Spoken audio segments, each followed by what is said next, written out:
Welcome to the Bearded Finisher Podcast, your one-stop show for all things finishing and coatings. Your host, Zach, and a variety of industry experts will guide you through the art of perfecting your finishing and business game. From seasoned pros to fresh faces, get ready.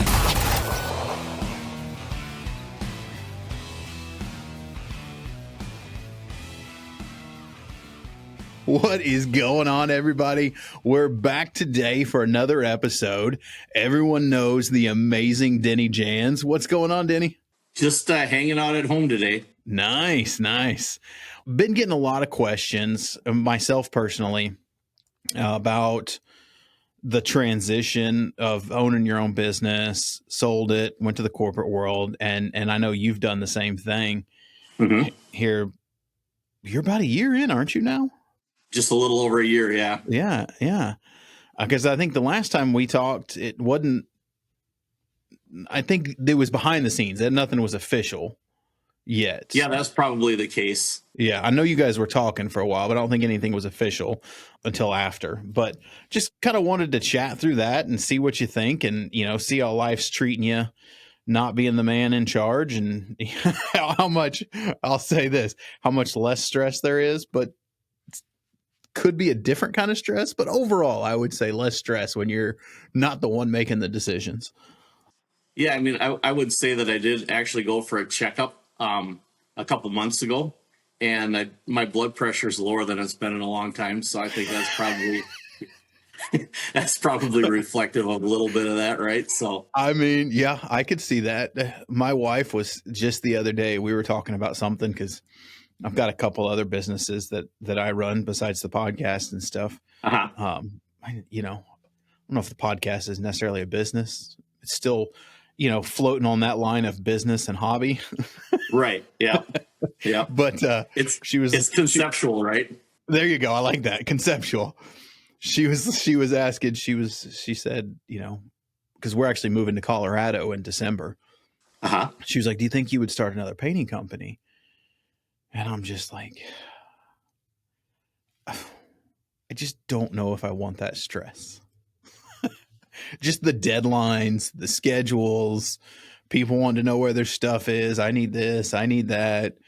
I'm just like, man, I just think there's other businesses out there that are a lot less stressful that I would go that route. Yeah. I mean, I think it's just a little more, how should I say, it's a little more condensed, right? Because like when you own your own business, for instance, and you're running a job, and that job gets done, usually you're working in customers' houses or whatever.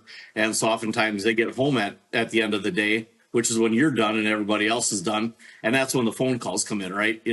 Just checking on this, just checking on that, just, concern, whatever. I have a question on this, whatever. And that could be, Friday night at 7:00, or it could be Saturday morning, or it could be Sunday after church, or whatever time, that stuff happens. Whereas, with the position that I have now, pretty much everybody that I deal with, as far as like vendors and distributors and that kind of stuff, they run regular business hours and they're not open on Sundays, So, I mean, I don't get the phone calls at the times of the day on those kind of topics that I do, I mean, other than that, it's pretty lateral, right? Because I mean, you're still serving people. You're still doing everything you can to have them use your products, whether I'm making them or whether I'm selling them. You're just doing the best job you can do to introduce the product line to the customers and get them to buy as many as possible. That's kind of the goal with any of it. So, but yeah, like I said, the timing thing is definitely a little bit better because we're not getting phone calls at 7, 8, 9 o'clock at night very often. We still do get it. I've been helping people. I've been helping people for a long time, on just things, so I'm still getting all the things from people about, why do I got bubbles in my finish and stuff like that, which that's awesome to be able to get that communication with people and try to put them through stuff. And so, yeah, there is still that, but it's anything from a customer. Yeah. I mean, I'm still over a year out of the corporate world, and then almost 5 years out of owning a painting business. And I still, same thing. I still get the random guys who are like, hey, Zach, check this out. What do you think? Can I do this? Can I do that? How's it going to fix this? I mean, I don't think when you get into the world that we're in and people know that, your name comes with solutions. That's just inevitable. You're going to get that forever, but you can mitigate it a lot by not being the boss You can. man. I mean, that definitely Absolutely. helps. Yeah. Yeah. I remember when I had my company, I would all the time, about a year in, I think it's about a year in, I got very strict on estimates and doing appointments. And I know it's hard when you're starting out, but setting those boundaries, like I wouldn't do an estimate past 3, and I wouldn't do them on the weekends, and people be like, well, you're a painter. And I'm like, so do you call your dentist to go to the dentist at 5 o'clock or 6 o'clock on a Friday night or at 7 a.m. on Saturday morning? No, this is a business. It's a job. Yeah. I got into the working world working in the restaurant business. So, with that, first 10 years of my life, there was no such thing as holidays or New Year's Eve or, whatever, nights, weekends, holidays. So I probably got started off in a different scenario with boundaries that were not there for, a lot of normal people, so to speak. So Yeah. it's probably still carried through, it's all that thing about customer service. So, and I guess the other side of the coin also is, as much as I tried to do appointments during the day when I could, I also had my company to run, and I had things that were happening there. And if I'm running out somewhere else, then I'm not there with the people in the shop either. So I guess it's kind of that thing where sometimes you sacrifice, and it is a sacrifice to do that. And I think a lot of the employees don't really understand that. And I think a lot of the customers don't understand that either. But I mean, at the end of the day, if you're a small business owner, you got a lot of shoes, there are a lot of hats that you're wearing, so to speak. So there are a lot of sacrifices that come with that sort of thing in a business, right? Would I rather stay home tonight and do whatever? Absolutely. But if I don't do this one, then are my people going to get a job that they're going to be able to do, and that kind of stuff. So it's a thing that small businesses always have to deal with, right? Yeah, it's as a business owner, you always have to find that balance. Do you, have someone run the shop? Like mine was, I only did estimates on Tuesdays and Thursdays, and my guys knew it. I checked on the crews if I could, but Tuesdays and Thursdays, I was stacked from like 9 in the morning till 3, just estimate after estimate after estimate. 2 days a week. That was for 10 years, that was my schedule. It was always my estimate days. My guys knew it. They could call me, but probably wasn't going to make it by the job today because I'm making sure we keep working. But it's just finding those, it's what I tell guys all the time that I'm talking to that are asking for help. It's just finding that balance. You have to. If you don't, you're going to get burnout, and you've got to set the boundaries and find the balance somewhere in that world. That brings up a great question. Because I hear this a lot. Talk to me about what you think burnout is. What do you consider to be burnout? Because I hear this a lot. I mean, I'm kind of an old shit, according to a lot of the people in here. But I've been running this stuff for a really long time, and even like I said, going back to the fast food days when we used to run like 28 out of 30 days a month without, you'd maybe have like a day or two a month off when I first started in the business, and double shifts and whatever else. And I mean, my whole life has been just like this. And, even now I still do a lot of traveling, and I'm still gone an awful lot, and whatnot. So I never really personally knew what burnout was or whatever, but I hear this a lot. What do you think burnout is? So like in my opinion, I would call burnout, to me, the signs of burnout are, when you wake up, everyone goes through that phase where you wake up and you don't want to go to work. I mean, that's just life. Get over it. But when you continually dread what you're doing, I think you're approaching burnout. And for some people, it goes different. Like I went through a phase when I had my business that was just stressful, and I started to get burnt out, and I didn't notice it until after the fact, but my wife did. It was, and what she said was, usually you come home, we talk about our day over dinner, after the kids go to bed, we're talking about, estimates, things like that. And she's like, you just shut down. You didn't talk. Like, didn't come home and say, hey, we did some estimates today, or finish this job up, or check this out. The guys did something really cool. I did it. It just kind of got quiet. Yeah. So maybe like losing your love for the craft that you're having for Yeah. what you're doing is what you're kind of saying. Yeah. And I can definitely see that. Yeah. Yeah. You kind of, and that's what my wife said that I did. I just got quiet. I didn't talk to her about work stuff going on, whether it was, and you're a business owner. And granted, my wife was in the corporate world. Like, we're still a partnership, and I think I kind of forgot that. Still a partnership, business finances, how things are going, invoices coming in, bills going out. You just kind of shut down because of the stress of it. You don't want to deal with it, and it can happen. But you got to find someone. That's what I tell guys. You got to find someone to talk to. If it's not your wife, let her know that you're just stressed out, or your partner, whoever that may be. But don't just shut everyone out, because I think as guys, we do that a lot.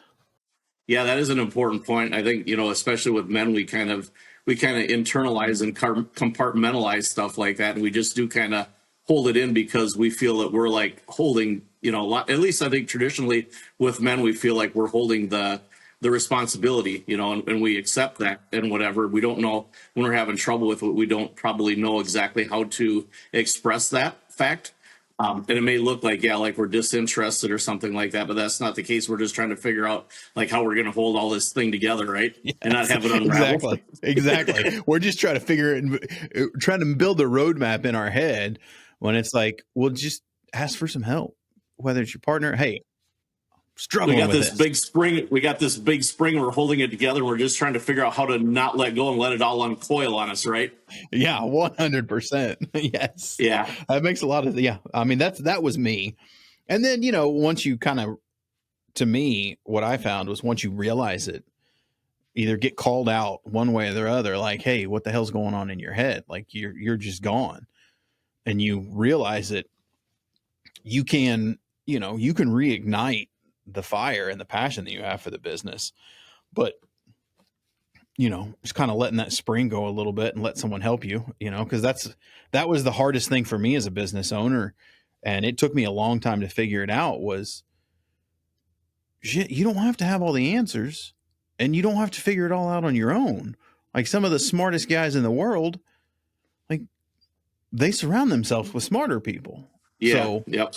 Once I started leaning on my foreman to help me go check stuff, or, to work on sample, whatever it may be, I sent him on a couple estimates, started him going to run the crews. He still had a job site, but he went and checked on all the crews, so I didn't have to, and started alleviating some of that. And then you're like, okay, this is why I do this. I really do like it. But like, if you've got employees, you got to use them. Don't just think that they're guys that are just going to roll paint on the walls. Like, utilize them. Find someone that has a passion for you do, and bring them on board. I think that was huge for me. Yeah, that makes complete sense. So let's kind of jump into the SurfPrep, man. I mean, everybody's always, I'm sure you've gotten a million questions when you made that jump of why, so how's it going at SurfPrep? What do you think on being on the OEM, or we'll call it the manufacturer side? I mean, tell us about it.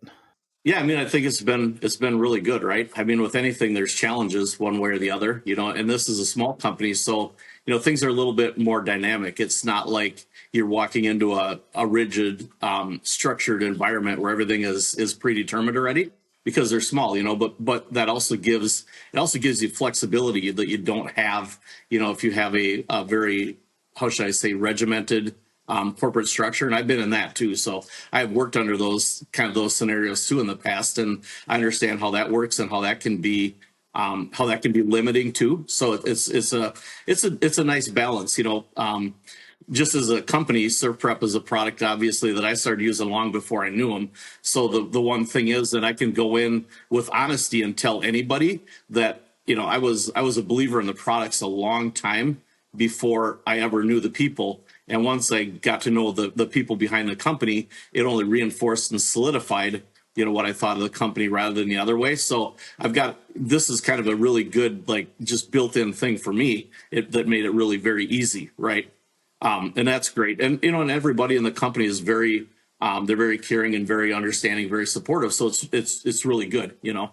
Yeah. I mean, Skylar and Mary are always awesome people. I mean, Oh since yeah. I started getting to know them. They're just, I mean, just an amazing couple that really has that passion, like you said, to serve. Doesn't matter that the industry, but man, they have it to their Yeah, bones. that's the thing. I mean, you get to see what's in their heart, and that is kind of shown every day that you're at work. So that's always a really good thing, right? So, and good products. The products. The one thing about me is like I couldn't go to work for a company that didn't have good products, because I'm not a, how should I say it? And I think people that know me and have known me in the industry have kind of known that I don't say things that aren't true. And if I don't believe it, I'm not going to say it. So like, if I don't believe in something, even if I'm getting paid, I'm not going to say this is good if I don't think it is. Does that make any sense? Yeah, yeah. It's like not sacrificing your core values for a buck. I mean, that's essentially, I believe what I believe, and if I don't believe in it, I can't sell it. Right. And that's one of those things, even before when I had my business, there was always opportunities where, people would come to you and say, we'll pay you to do this or pay you to do that. And I'm like, no, I'm not going to take money for that. Like, if I like your stuff, I'm going to talk about your stuff and say good things about your stuff because your stuff is good. If you start paying me, to talk about your stuff, then that's a whole different situation, because it kind of ties me in to not saying something if I don't like it. So, and with SurfPrep, I mean, honestly, I would be the same way. Like, if I didn't care for their products, I wouldn't be working for them. I mean, that makes sense. That's just simple. That's just simply the way it is. The good thing about working for them now is I've been able to work with their products in ways that I never could before. And especially now, like getting my garage set up, you've been seeing more videos, of me out in the garage trying stuff, and I get to actually get in there and try it. And I'm actually finding even ways that are better than I ever thought they were, for using these products, which is kind of cool, because now I get paid to go and take this information and give it to other people, right? And I think that great. was one of my favorite things about being on the manufacturer side is, you're always playing with stuff. I mean, you and I seem very similar in that way. You're tinkering with products. Can I do this? Can I do that? But the end result was always for a project. Yes. Now, and then like when I was in the corporate world, it was, all right, Zach, take this, push it to its limits. There's no project. See how far it goes until it breaks, and then let me know what happens when it breaks. Let's just, how many mills can you put on and it still hang?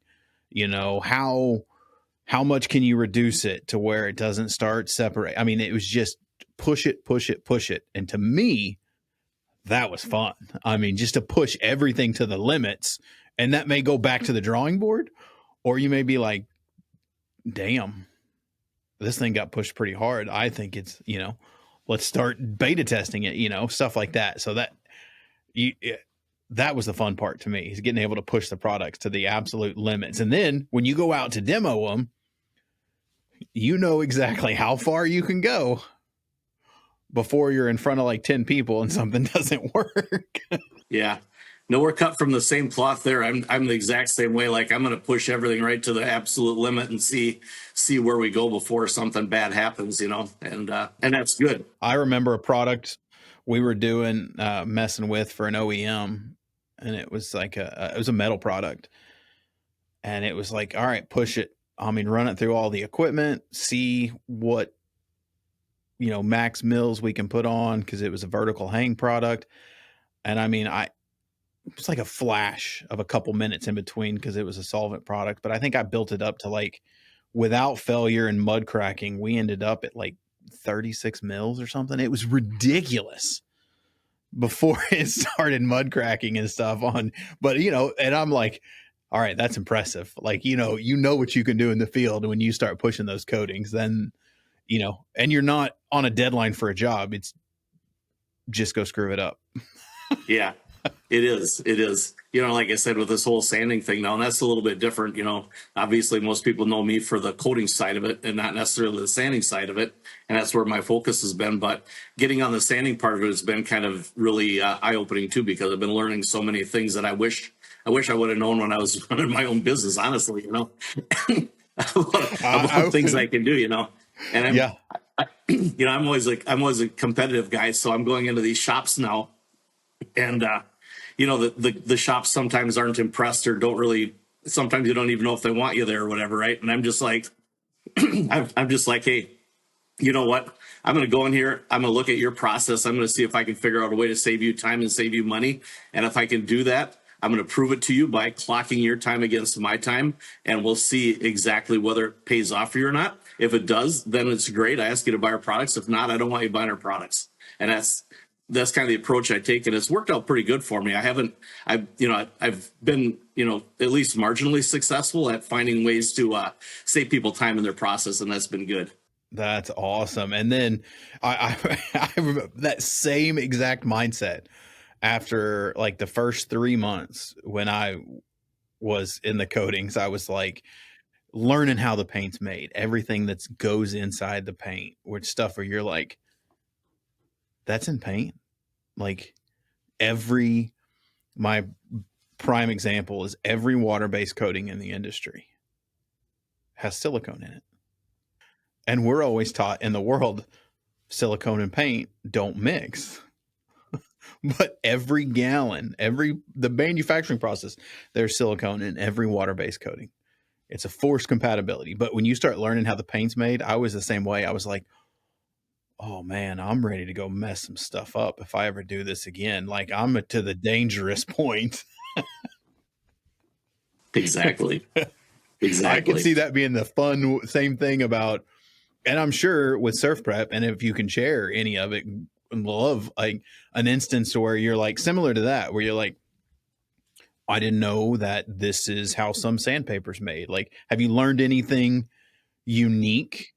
Yeah, it's kind of funny because, and even though I'm kind of an old timer now, I strongly have always believed in learning and understanding stuff, and that's kind of why I'm like I am, is because I keep like diving into anything as deep as I can. So after going to work for SurfPrep, now I'm just doing everything I can to find out the different types of abrasives and the different kind of backings and the different kinds of adhesives and stuff used in the industry. So yeah, I've been pushing that pretty hard.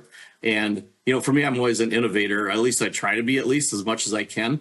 And I don't ever feel like I'm bound to tradition or anything like that. So I'll throw all kinds of ideas out there, no matter how crazy they are. I usually try to have some kind of factual basis behind them, but I always want to look at what nobody else is doing and what you're how you can attack the market in ways that no people are currently, right? And I've always kind of been that way. So I've kind of been on that kick with foam lately. So foam is something that SurfPrep brought to the market in the first place, right? That 1-inch foam block that everybody sells, that was invented by Dixon Abrasives back in the 70s. And so we've always been like the pioneers, and Skylar, he's a visionary guy too, and he's the first one that really brought the whole abrasive on a 3x4 sander thing to the market, and that basically created kind of a mini revolution in its own. And the more you use that stuff, the more you understand how should I say it?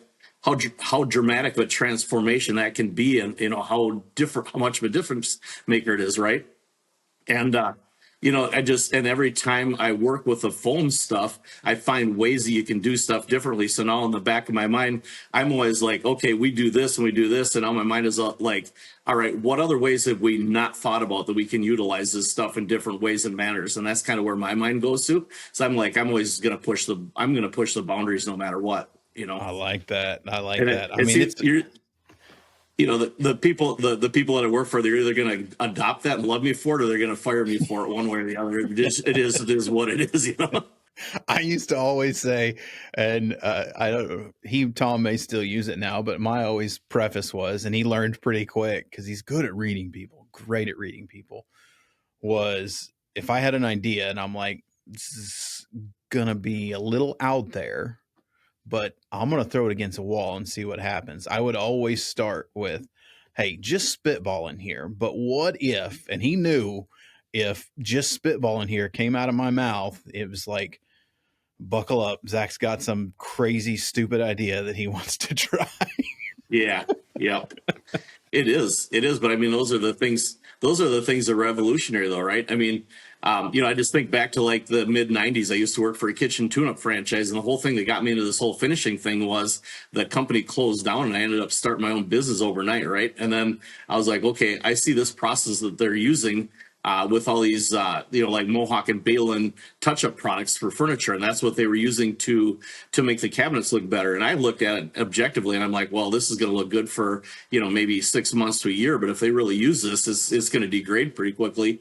So that's where I started my whole journey into the water-based world, trying to figure out like how to do this same process using water-based stuff, and I got really good at that and whatnot, and so now, flash forward to right now, I'm doing a lot of the same things, man. I'm just like, okay, let's get in there, let's try this, but it's a different process, because when I developed the other one, it was me, myself, and my own business, working in my shop until nighttime. And now there's things like MOQs, there's things like minimum quantities you have to do. There's certain things you have to do in order to justify even bringing what you want to do to the marketplace. So now for me, a big part has been learning the people inside the company and learning what their part is in the whole process. And then from there, making sure that before I even think about anything or propose anything, you talk to people, you understand what kind of an undertaking it is before you even think about asking this, right? Because it's a big deal. You can't just, in a company like ours, you can't just say, hey, let's do this, because you've got all these people, you've got manufacturers involved, you've got your purchasing department involved, you've got retailers involved, and you've got to be able to make sure that whatever you do makes sense for everybody.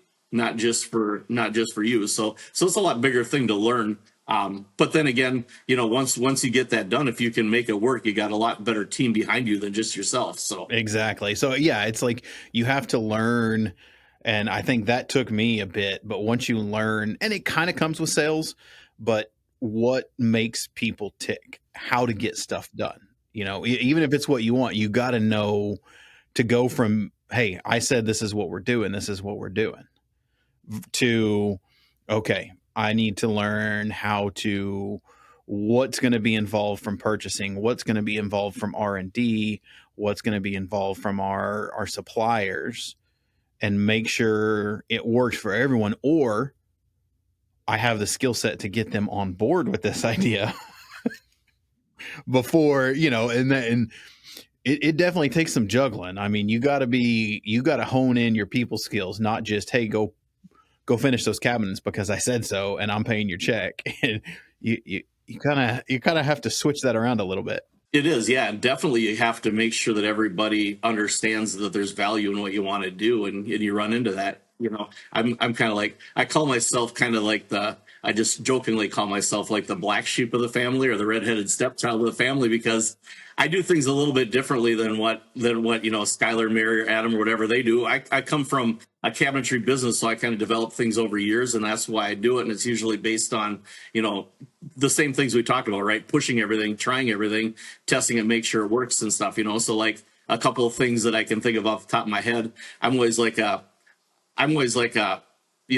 bigger sander whenever possible kind of a person. I've always been that way. So while like 85% of the industry is using 5-inch orbital sanders, I've been using 6-inch ones for probably 20 some years. And so, part of my thing when I go into a shop, if I walk in there, generally everybody's got, a 5-inch orbital. They're all 5-inch orbitals all over the shop, and they don't have 6.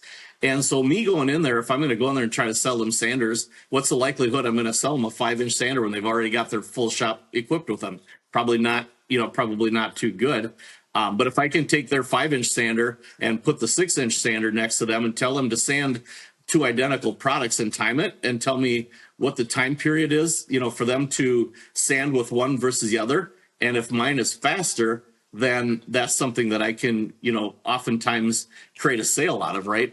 And create a user on. Same way as the running joke for me right now is that 3x7 sander. That's one that I never even knew that existed really when I had my own business. And then I get this case, and I open it up and it's got a 3x7 sander. And I'm looking at it and I pick it up and it fits pretty good in my hand. I'm like, where's this thing been? Like, I look at that, I'm like, this literally could have saved me tens of thousands of dollars in my business if I would have known about this and had this. So I've been kind of making it my personal mission to get out there and sell these to people. But, every time we do it, we go out there and I'll do a time study here. Sand this with a 3x4, sand this with a 3x7. Let's time them. Let's see what the difference is. And you'd be surprised at the amount of time that you save and it's really with no extra effort. So any business that's looking to save money in the same time and get a better result, that's just, it's a no brainer. So anyways, I've been pushing that because it's been kind of like invisible in our company, but I've really been out there promoting it. And I'm not promoting it to be different, but I believe that it's better. And I'm kind of trying to do my best to show that it is. And at least it's not better at everything, but there's a lot of times when using this product over this one makes a lot of sense. And I guess that's kind of how I present it, right? It's not that you're replacing one. It's just a complementary. It's like you can have this one, which does an awesome job and it works great. But in these scenarios, take this one and you can do so much better. So I remember another manufacturer, we won't mess with them, but they had a 4x6 when SurfPrep had the 3x4, and I had a 4x6. I think I had that 4x6 before I had any SurfPrep, because SurfPrep wasn't in Oklahoma, and this guy was, and my rep was actually in the same town, and he would come to my shop all the time and just let me play with different tools. But same thing with you. I was like, once I got my hands on that 4x6, I was like, this is so much faster for flat panels, and you've got long boards. Like, why are you guys promoting this? Well, it does pretty good in the automotive world, but woodworkers think they need the 3x4. And I'm like,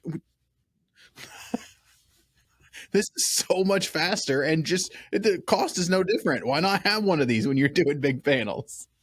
Yeah. What's 100%. always been interesting to me in the sanding world, and I've noticed it here in the last couple of years, having people on the show and talking to them about processes and business, is, and tell me if you've noticed this too. I mean, you probably see a ton more of it, is you don't see a ton of guys that, I'm trying to think of the word, that incorporate both round and square or rectangle. It's either you're a round and hand guy, or you're a square and you think the round is crap, or you like round and you think the square is crap. And I'm like, you can use both, guys. It's okay. But a lot of guys get on these like Chevy Ford. Yeah. I think you're 100% right. And I've always kind of tried to be ambidextrous. And that's one of the things that I always, teach people when I go in there is I tell everybody, I look at everything from a macro micro standpoint. So like when I've got a vacuum, like for instance, the vacuum that SurfPrep has that I've had for a long time, they've got that dual user kit where you can hook two sanders up. And I tell them I'm always a macro micro guy. So I'm going to have an orbital, which in my case has always been a 6-inch, and a 3x4, because hey, when I had my business, I didn't know about this 3x7, or it would have been different, right? But I have this, this sander, and I have this one, and I always take a macro micro approach, and I tell everybody this is macro micro. When I look at a surface, I look at it, I say, okay, how much can I sand with this one because it's faster? And then when that one can't sand it, then I fill in with this one and do the rest of it, because that does, an orbital is always going to be faster. It's always going to do flat surfaces better. It's always going to do that stuff at a faster rate than a 3x4. But there's going to be a lot of things that the 3x4 can do, like profiles and inside corners and stuff that a 6-inch can't. So I just teach them all the time, macro, micro. And if you can set up both sanders on a vacuum and have them both working, that's just, you get the best of both worlds, man. Yeah. And that's the other one that was like, I had my sanding station and I had two vacuums. I don't think SurfPreps was out at the time. But I had Ys on every one of them, 2 or 3 vacuums, and had Ys on them, and you had multiple lined up, and you had your sanding station. And I would always get, well, isn't that less efficient? I'm like, how is it less efficient? Like, what's less efficient about having multiple sanders? You've got different tools. You've got a gravity fed gun. You've got a AAA gun. Like, yeah. You could have multiple sanders. Yeah, 100%. Yeah. So what's your territory? Are you going all over the U.S. or are you staying particularly up in the north, central northwest? My territory is kind of like Metallica. It's like wherever I may roam, right? It's pretty much. So I started out with SurfPrep as the Northeast Territory Manager. So basically, my territory was like North and South Dakota to the East Coast, and then, split Tennessee and Kentucky, and I got everything north of there is kind of what it was. And then, as we found out, with losing Austin like they did, and that was tragic, and I knew Austin as much as I did. He's an amazing guy. And he was really the industrial rep, right, for the company. So Chad came in, and his focus, and I think his comfort level at that point was more on the retail side than it was in the industrial side. And he's changing all that now. But at that point, that's what it was. So we started out, we were really focusing on this retail stuff. And then as we started to see what was going on in the industrial world, they're like, well, our presence has not been there and we're starting to slip. And so they asked me to take over the industrial stuff in January or February. So there was, about probably 3-4 months where there's a transition where I was still doing like coming in and learning the industrial side and learning those accounts, and then, servicing also the retail accounts that we had.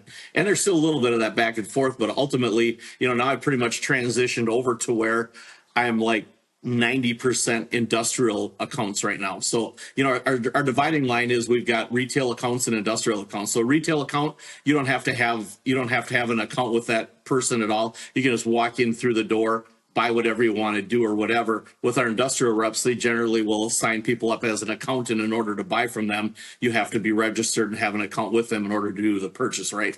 So I'm more on the industrial side now than I am in the retail side. And so that's been good, I think, because that's probably more like my wheelhouse, being in cabinet shops and being around that kind of stuff is a little bit more, finishing shops and that kind of stuff. I've got a lot more experience there than I do, with a guy painting, the outside of house. I just don't have that depth of knowledge in that part of the industry. So I think my value is more here. But yeah, once I did that, then I basically got, the United States. I'll go up into Canada if needed to. So I go wherever. So Friday nice. I fly out to California. Then my next week is going to be in the Boston area, and I come back to Indiana. So I get around. Just jumping around. That is interesting though, because I kind of saw that same thing. And it's for smaller companies, it's I want to say hard. It can be difficult and very taxing when you have maintained your company for quite some time in the industrial realm. And then you want to get into the retail, the distribution realm. Like setting up the distribution realm is there's just no other way to explain it, but it's an ass whooping between like opening the accounts, servicing the accounts, making sure the products are displayed correctly, helping them display the products, going out with the individual reps and teaching them how to sell the products. Like it can be very taxing on a small business, but when your bread and butter is industrial, I mean, I saw the same thing. Industrial tends to slide back when you're building that. And it's like a fine balance. And like what I notice is the good part is once you get the retail going, the maintenance is less, because we all know industrial OEM accounts are way more needy than most of the retail accounts. There's direct, you don't have that buffer at the sales rep. So there's more that you have to be involved with. And there's also more competitors going after them than in the retail world. So it's like, it's a balance when you get into that, when you go to doing both, and it can wear you down for sure. Well, yeah, retail is a thing where like the presence and the appearance of the products and where they are in the store and that kind of stuff is probably more important even than in a lot of cases than what their performance is, right? I mean, if you got a nice pretty package and it's put in the right place in the store and people are walking by, they're probably going to buy it. Versus in an industrial situation, they've already got something that they're using, and it's a prove it kind of a thing where you got to come in there and show them that you're going to give them a benefit, or they're not going to buy your products. So they're just two different pairs of shoes, right? It's like going from your running shoes to your hunting boots. It's just they both have their own their purpose or whatever, but you just got to pick the right one for the right season. And you need both of them, honestly, in my opinion. I think as a manufacturer, you need the OEM industrial and you need the distribution, because they serve different markets, and if you want the market share. But my wife's the same way. She'll tell you wholeheartedly, She's a very analytical person. She's finance, so it's black and white. It's numbers. She does that all day long for billion-dollar corporations. But she'll tell you, I'm a sucker for packaging. I'll buy on packaging alone, and it could be complete crap. But if that package is pretty, I'm going to buy it. And there's a lot of people out there like that. If you're in that retail world, packaging is important. You don't want to think that, but man, it'll bite you in the butt if it ain't pretty. You won't sell it. Yeah. And advertising too. I think advertising is important too. Retail takes a whole different advertising approach than it does in the industrial, Yes, it does 100%. And those are the things we've been working really hard at fine tuning and figuring out. It is a new experience for us as a company. So I think we've done a good job. We've opened up a lot of retail accounts, and we've got a lot of people that are really happy to engage with our products. So I think it's been really successful. Yeah, seeing the growth over the last couple of years has been really awesome with SurfPrep. You guys have been doing really good. Hannah's doing great. I've been giving her crap because I want her to come on the show, and she's like, website. I'm like, quit using the website as an excuse. It's done. Get on. Well, the website was, that was all encompassing for her. And it took everything that she had to get that going. And then just like anything, when you get a new thing and you're done, you sit back and you're like, good, now it's done.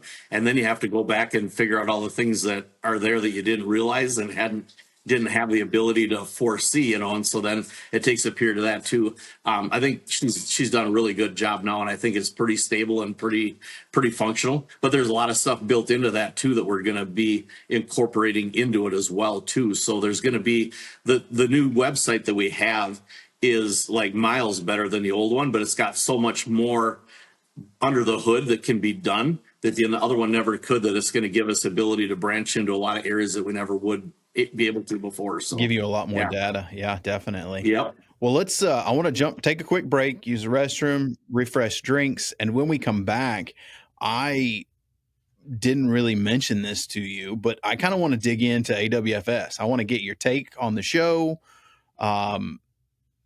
size, and I want to kind of pick your brain about the robot. We had the episode with Skylar out there at the show talking about the sanding robot. So I kind of want to, I don't know how involved you are or if you've set any up, but I kind of want to dig into that a little bit, and then just kind of overall talk about the show and see what you thought and sure, stuff absolutely. like that.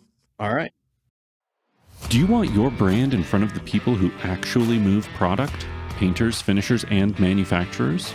The Bearded Finisher podcast has pulled in over 75,000 downloads and reaches across the entire finishing supply chain, from job site to manufacturing. From single episode sponsorships to social media promotion, we offer flexible options that get your brand noticed. Real reach, real results. Visit thebeardedfinisher.com and let's get your brand front and center.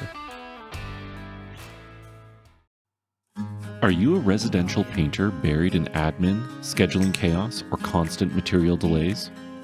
Meet mypaintbuckets.com, the first dedicated project management platform built by painters for painters. It delivers turnkey workflows to simplify your day, from project sharing and material ordering to scheduling and EPO capture, so you can focus on scaling your crew and maintaining the reputation you've worked so hard to build. And if you're a supplier, painters are evolving faster, smarter, and more efficient than ever. The suppliers who thrive over the next 10 years will be the ones who build real trust. That's why we created free tools to help you keep up and stay relevant. Head to mypaintbuckets.com and see why the next generation of painters isn't looking back. All right, we are back at it. So like we said, first thoughts. I mean, I know what I thought and had a lot of people we talked to at the show. Like, what was your summary and thoughts of AWFS this year? I mean, I think it's in trouble in a couple, in certain ways, right? It's gone through ups and downs. I've gone to it, for many years. And, when you look back to for instance, when the housing crash happened in 2009, and in that time, a lot of the suppliers kind of dialed it back and attendance went down and stuff like that. But then it grew and it got, going good again. It took a little bit of a hit, of course, again, with COVID and all the restrictions and stuff. But I think even that year it was still doing, I think, pretty well. I think that was my first year going to it, was right after COVID. And I feel like it was not twice the size, but a third bigger than it was this last year. Yeah, I think so. I would say, I would think it might have been double its size then.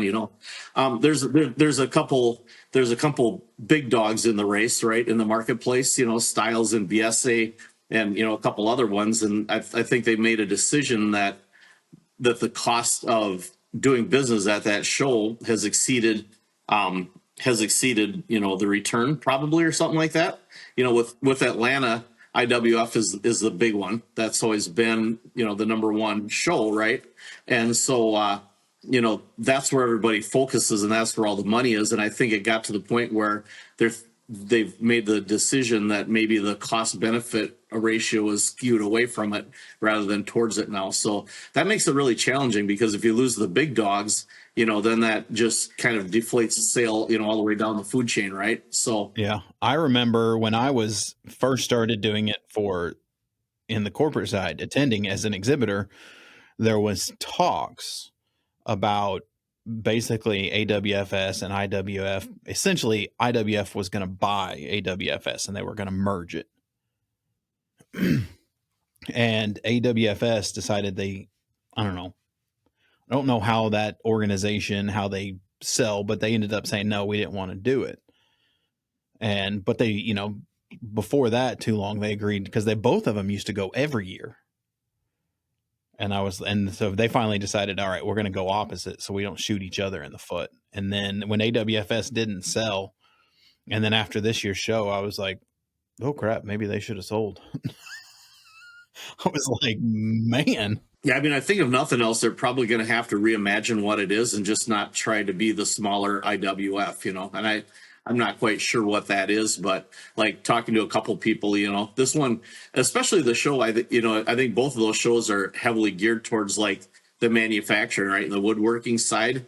One thing we don't have is we don't have one, just for finishing alone, and I don't know whether there's enough, volume and if there's enough value to that or not, but maybe transition it into something that's a little bit different might be one way to survive. I don't know if it's going to be something that they're going to be able to do, just trying to be the little brother, or whatever. And I don't mean that in a derogatory way. It's just, because it's a great organization. And I really love the AWFS, so I'm not trying to be, in any way, talking down to them or saying anything bad about them. It's just the fact that, they are smaller, and that's just there's no way to sugarcoat that. But, I think maybe, there's some potential to reinvent it and maybe do something a little bit different with the event or something like that to set it apart so that it's different rather than trying to be the same but smaller. That'd be the thing I guess I would probably try to do.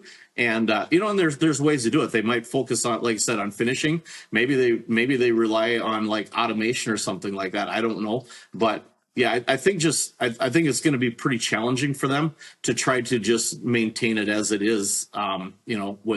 With what there is. Yeah, it's going to be difficult. And the coatings aspect is a good way to think about it, because look at the American Coating Show or the World Coating Show that's in Germany every year. That thing is, I've never been. It's on a bucket list to go to that show, but everyone says it is like not quite twice the size of IWF, but pretty close to it. It's huge. And why don't have something like that in the US? I can't remember who I was talking to at the show. Man, it might have been, God dang it, I don't know who I was talking to, but someone had mentioned like, hey, why don't they refocus, get this thing out of Vegas, put it in Phoenix in December or January, and the show will be packed. Get it out of the summertime in one of the hottest places, move it to the wintertime to where when it rolls around, everyone's like, it's January. AWFS is coming up in Phoenix. It's going to be like 70 there. Yep, let's go. Everyone's going to go. If for nothing else, just a vacation. Was like, change it up a little bit, because I don't know. Vegas is not my jam. I could care less to go back to Vegas. Well, I mean, and Las Vegas has their own challenges, anyways. I mean, outside of that show, I think you see it pretty frequently that it shows that visitors and attendance and stuff at Las Vegas is just down overall. So that could play into a little bit too, whether it's lost its luster or whatever else is going on. I don't know, but yeah, I think maybe a different venue might be beneficial. So It's just gotten so expensive. Like I was there, yeah, went to dinner one night and it was just me, and I got like a burger, and I didn't even get an appetizer. But I just at one of the hotels, I just got a burger and a scotch, or not even a scotch. I think it was just a bourbon, and it was like $70, and I was like, damn. Like back when I remember, my dad grew up in the restaurant business, and I grew up in the restaurant business.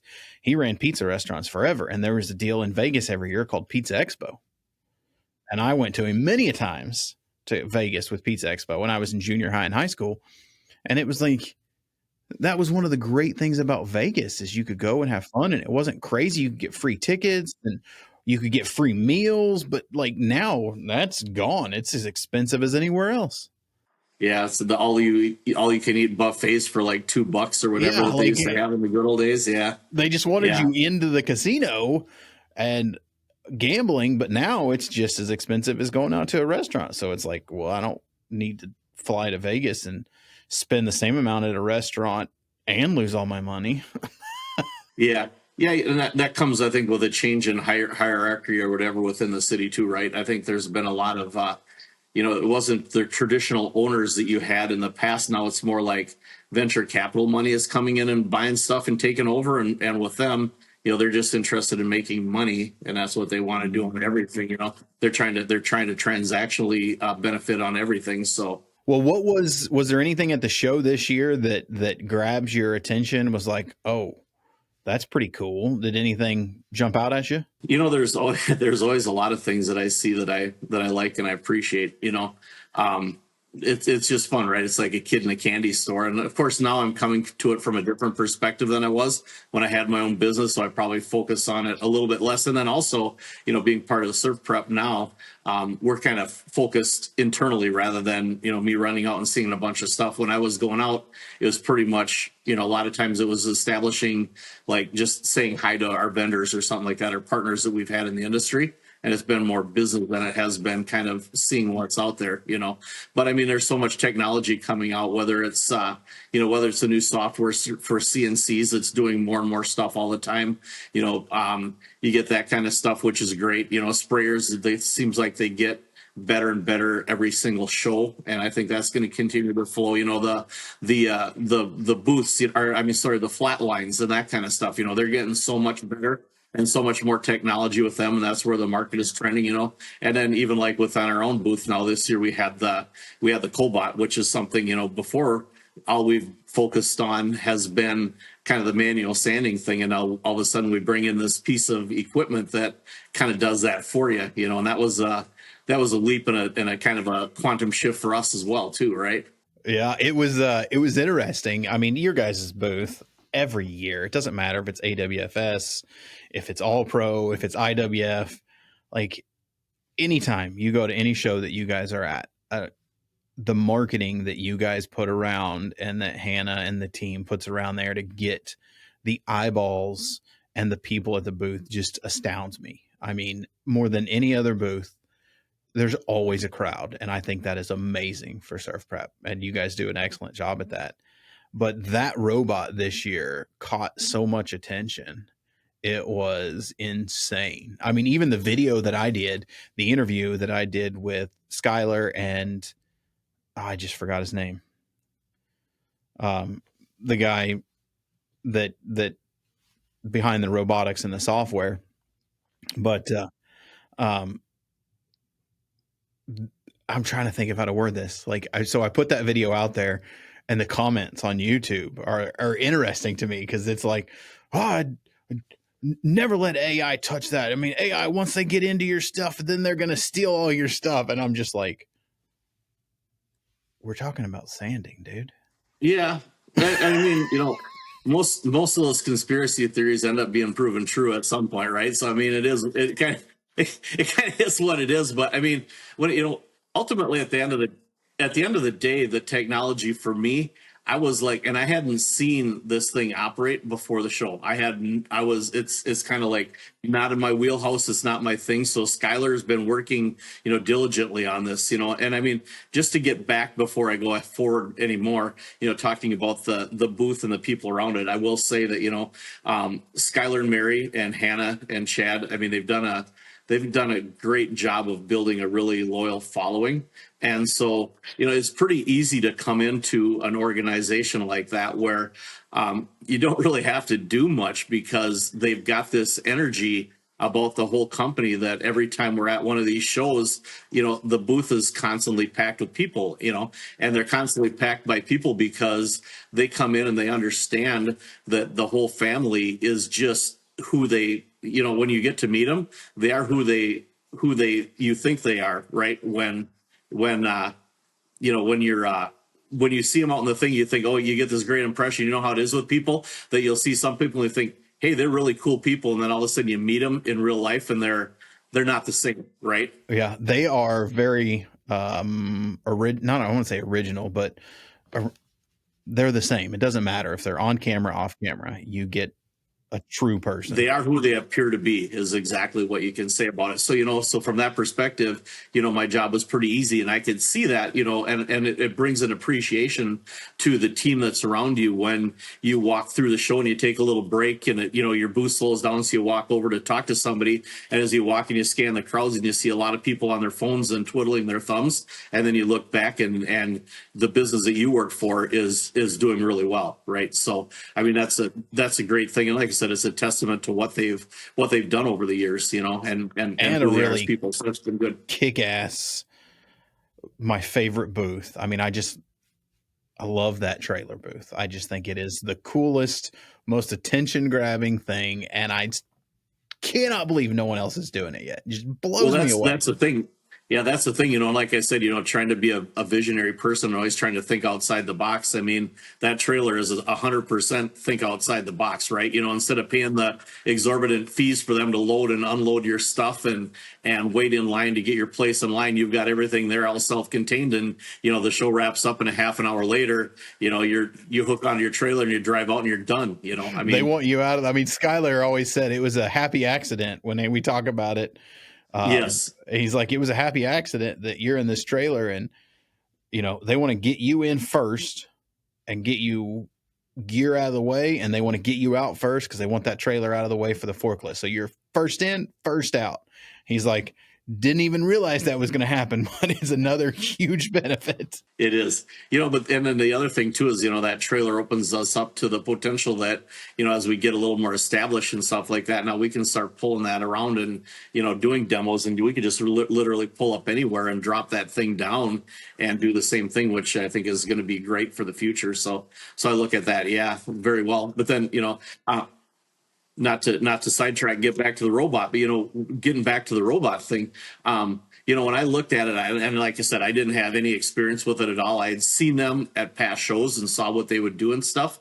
And for me, I was like, okay, if this thing can sand, like, I feel I'm pretty good myself. I think I can sand, pretty well and do a good job. And so my thought was if we could get something that would sand like, 80% as good as me or something like that, I could get on board with something like that because I know that would be like probably, getting into your best sander territory, right? The best person you've got on the floor territory. And that's really what you want to look for, right? Is consistently time over time. And then when I got in there and I actually saw that thing operate and how it works, it's so amazing because, just to reflect what you do or just to kind of get everybody on board with what you do with this thing. So basically, it uses AI and it uses a scanner to create the programming. So if you come from the CNC world, that when you design something in your cabinet design software, you got to tell it, the depth and the thickness of the material. Excuse me. You got to tell it about the thickness of the material, how deep you want to go. You got to set all these parameters for what you do with it. And with this, it's actually different because, like, for instance, on a shaker style door, you can set that thing on the door on there, and all you got to do is you program in your recipes. So if you've got a different sanding regimen between an MDF door and a refinished door and a stained door and whatever. If they got different grit profiles, you want to sand longer, whatever it is, there's a recipe that you create in there that tells it what it's going to do. But as soon as that recipe is established, all you literally do is put your doors up there, push a button, and it immediately scans it. It takes like a second and it goes down and starts sanding, and it sands. And like I said, my whole thing was, I thought if that could do like 80% as good as me, then it was pretty good. But we had a door that was pre-primed, that was there that had been left over from the year before. And I saw this door get sanded 3 times. They take the pencil mark and write pencil marks all the way across the whole door, push the button, and it would sand off the pencil marks. And it would be just a white door. I saw it do that 3 times and it never sanded through. Yeah. And I'm like, there's no way that if you would have given me a 3x4 or a 3x7 or an orbital sander, whatever it is, there's no way that you would have given me that and pencil marked that door 3 times and had me sand that door to the accuracy that thing did. So for me, I was like, okay, this thing is the real deal, you know?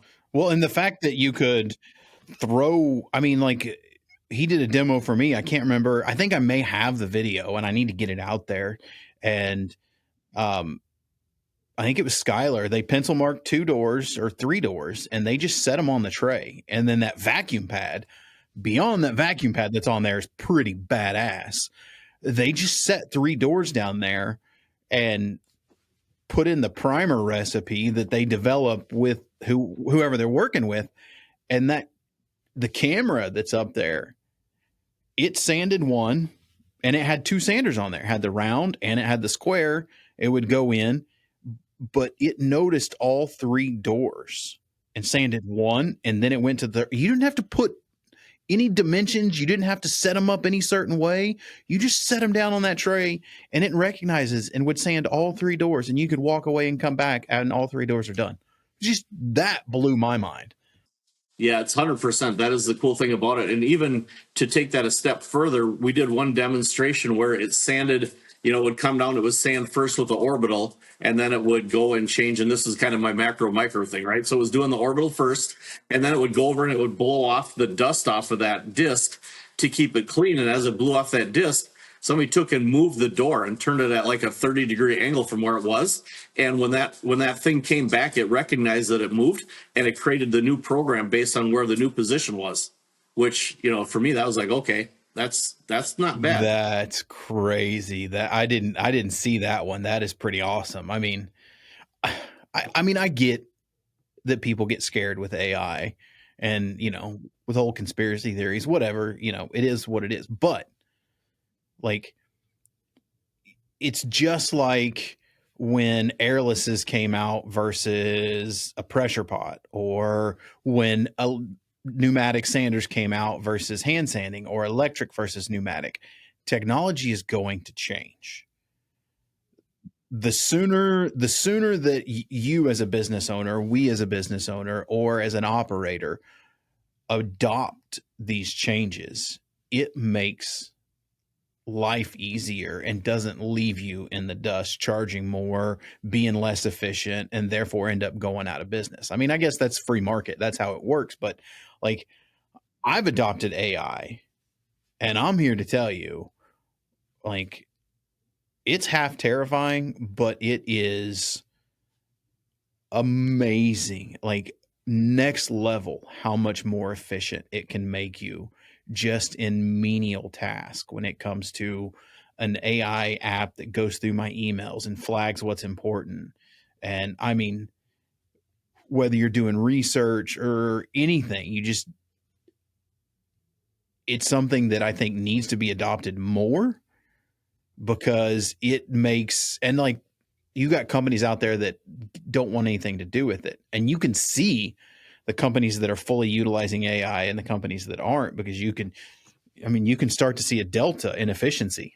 Like, I'm not saying it has to be used for everything, but I think the more, especially business owners, like, if you think about the stuff that AI can do now, would you agree that how much more efficient it can make you as a business owner when it comes to writing SOPs, or even helping you through estimates and emails and check market pricing and stuff? oh my gosh, you would be so much more efficient. I mean, Yeah, ultimately, it's really, AI is just the next evolution of the search engine, right? I mean, it's not thinking 100%. anything independently. What it's doing is it's just doing a faster search than you can pay somebody to do, and it can search like instantaneously through, trillions or whatever it is of data points versus, somebody else, and I mean, we could get off on a subject, as far as AI and what it's going to do, and whether now, there's any place in the world anymore for mathematicians and accountants and all that kind of stuff. Because ultimately, if it is what it is, you should not have to hire an accountant to do your taxes anymore, and you shouldn't have to do, a lot of this other stuff. And so, how that disrupts the industry and it disrupts the world and what it does, that's kind of a whole different, Yeah. that's kind of a whole different topic. But you got to use it correctly and learn how to use it, and know when you need a person to look at it and when a robot can do it. right. And, ultimately what it boils down to is I'm in shops now with my job. I'm not working my shop. I'm working in other people's shops all the time. And as I go around the country, the number one thing that you hear is, we can't find good finishers. We can't find good people. We've got work here to do and we can't do it because Labor. we don't have the good people. So these companies are looking for a way, absent of the talent, to do it physically to get this amount of work done. And so I think, when people look at it and say, well, you don't want to do AI because it's going to take, jobs away from people. Well, the people that are implementing this kind of stuff are already suffering from a lack of labor and a lack of, being able to find somebody to do it anyways. That's why this stuff is getting worked on and invented. So, I mean, to that extent, that's not a very legitimate reason. Well, and Skylar said in the interview when we were talking to him about it, was like, my goal is if I can put one or two of these in a shop and someone still has to operate it. Someone has to put the doors on there. Someone has to take them off. Someone has to set the recipe. But if I can put one or two of these in a shop and I can help you be more efficient, so you have to hire more cabinet builders, or you have to hire more people to operate the machines. Like, it's not necessarily getting rid of jobs, but you can use it as a tool to grow your business. So you need more people. You need more people in accounting. You just have to not look at it as taking away a job. Yeah, it's shifting the skill sets basically. Exactly. You're going to have employees, but explanation. they're going to have a different skill set, right? They might have to learn to diagnose or maintain it or do whatever, but they're taking those things that used to take people and were really hard on their bodies and really kind of shorten their quality of life. And trust me, I've thrown enough sheets of plywood and breathed in enough lacquer fumes myself at my age to know where the penalty that I paid for that at this point in my life is palpable, right? Yep. So so anything we can do to kind of minimize that is good, I think, for the long run. So you do kind of miss the craftsmanship part of it without a doubt. But then again, I mean, I'm going to be completely honest here. We talk about craftsmen, and I mean, I think I was a pretty good cabinet maker, in my life, and I think I could do things pretty well. But I mean, when you talk about craftsmanship, we lost that so long ago it wasn't even funny anyways. And all you got to do is just walk around Europe. Like you go to the Dome in Cologne, the church in Cologne, Germany, and walk around that, and you see that they built that church before electricity was invented. And there's more craftsmanship in any 20 square foot of that building than anybody in that I know of in this country has done in their lifetime. And I think we got to be a little bit more modest in what we're talking about, because essentially we're just doing boxes and we're putting color on them. So, I mean, you can skin that cat however you want to, but I would love to be able to go back to the craftsmanship. I mean, I've got so much respect for seeing, the things that we've done and what the human race has done in its existence. Cookie cutter homes that are, built like they're built today. Unfortunately, there's just not a craftsmanship. Just unfortunately, just isn't part of that equation. I would 100% agree. Craftsmanship's gotten out of the way for speed and affordability, I guess is. Yeah. I mean, you can skin that cat however you want to, but there's no doubt about it. Yeah. And what's interesting at that is I can talk to my wife's grandmother is German. She was born in Germany, grew up there, and talking to her about the difference between Europe and the US on the consumer side. It's very interesting because she grew up in the time, and she still has furniture now. She's 86, 88, that was gifted to her from her mother. And it still looks phenomenal. Yeah. Well, I mean, that's a whole different dynamic too. And my grandmother was, basically a generation or so removed from the Germans too, right? And I mean, when she would talk when I was a kid, and I lived with her when my parents were divorced, and she would talk to her friends, and they were talking in German, when they're having their conversation or whatever. So, but she had a dining room table, and it was a beautiful oak dining room table.